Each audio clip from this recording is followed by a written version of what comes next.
muka buwaye su har suka kasa sanin adabu. Batula mu ta yi mana karamci wanda muka yi cikin idabu. Shaka Ahmad Tijani biyar ta ban kama da ke saki. Ban ba bi ba wallahi tallahi ku ne kuke bini ban gida ba. Inda suka kika duniya fari bini da ƙauyen baka bari ba. Wani mai ne zai ji sunan ka ba tare da kirjinsa ya fita ba. Gamsu ne fa baba.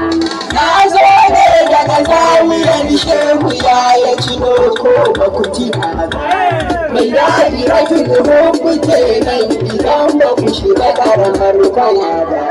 Ya zama kan hanyar maliki kun tafi ba mu san waiwaya ba. Ya kai ya isa ku yi